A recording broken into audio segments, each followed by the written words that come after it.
would be honoured if you would join us. Hello and welcome to Film Stories with Simon Brew. Now, in terms of finding a new director, Philip Noyce actually at the point was riding high off the back of the terrific thriller. I do urge you to seek it out if you've not seen it, Dead Calm. Now, Dead Calm was a film that was overseen by George Miller. And it turns out that's Mad Max, George Miller, of course. And it turns out that Sam Neill was strangely pivotal in helping Noyce land the Patriot Games role. Sam Neill had appeared in Dead Calm, but the rumours that were going around the industry at the time was that Dead Calm had actually been ghost directed by George Miller, that Noyce hadn't done the bulk of the movie.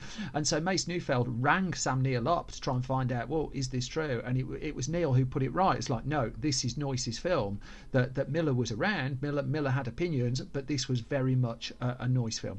Now, one other thing on Patriot Games that also always muddies the water of the conversation is the Irish politics that underpin it, that were uncomfortable in the early 90s. They were toned down somewhat from the book, but there's a story in there too that John McTiernan, for instance, actually turned down making the film due to its handling of the Irish politics and the IRA storylines within it. Nonetheless, as it would come to pass, Philip Noyce and Harrison Ford both signed on to do the film, and so Noyce wanted to get a flavour of Tom Clancy. He wanted to meet the author behind the book, and so he arranged a trip, and he took his 10-year-old daughter, and this is described in the book Backroads to Hollywood by Ingo Petzker, which talks about Philip Noyce. It is Philip Noyce's biography, with which he worked with the writing of. And Noyce in that book recalls driving to see Clancy, taking his 10-year-old daughter, and approaching a house that looked like it could be Jack Ryan's. And apparently Clancy greeted them wearing army fatigues, and his 10-year-old daughter turned around. He said to his 10-year-old daughter, "Why is he dressed like that?" And it was his 10-year-old daughter who apparently said, "I think it's some kind of statement, Dad." And it would turn out, she was probably right. Now, the book had to be changed, whether Tom Clancy liked it or not. And let's just go with he didn't. But for instance, Prince Charles is a character in the novel, and that was never going to happen. And so there were some character tweaks that were going to be needed to be made.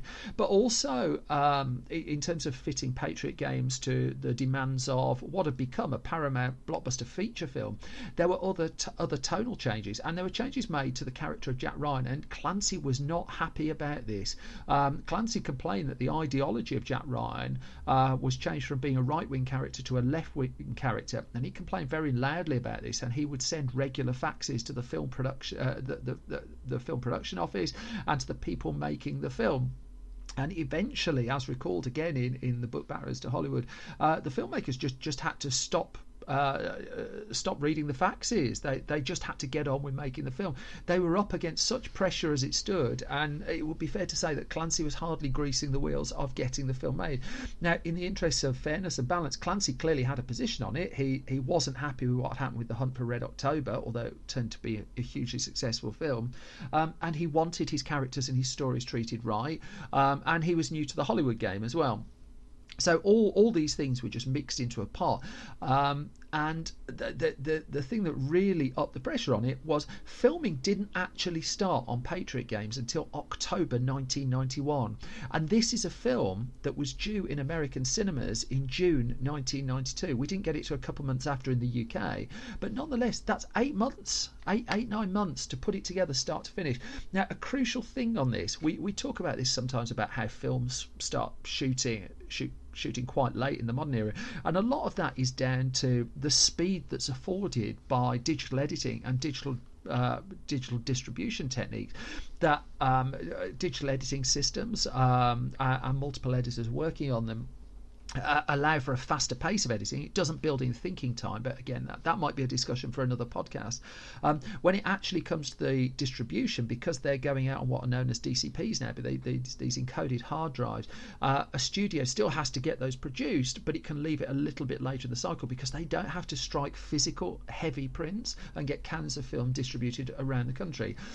Patriot Games didn't have that luxury though, and so they were in the autumn of '91, and to hit that June release date, they were going to have to get going. Now, Patriot Games, it's often described as an action film, but I don't think it is. I think it's a thriller that's got a couple of key action sequences, and as it would happen, one of those action sequences caused quite a lot of problems. I'll come to that just in a second.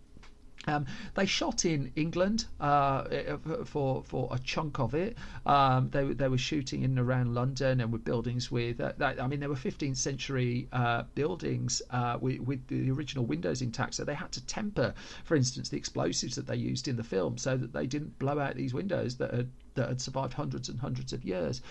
When he was in the American component of the shoot, Noyce, and this was a press story around the time of the making, it was the first Hollywood film that was allowed to shoot officially shoot the outside of the CIA headquarters in Langley, and also the first film, you can see the shot in the film with the crest on the floor, of the lobby of Langley as well. Now, with Patriot Games, the CIA was cooperative with the movie. With the follow-on film, and I may come to this in a future podcast, Clear and Present Danger, they were certainly a lot less cooperative because the CIA is portrayed in a lot less favourable a light. That wraps up this part. Head straight over to the next video to continue and get to the final chapter of this film story.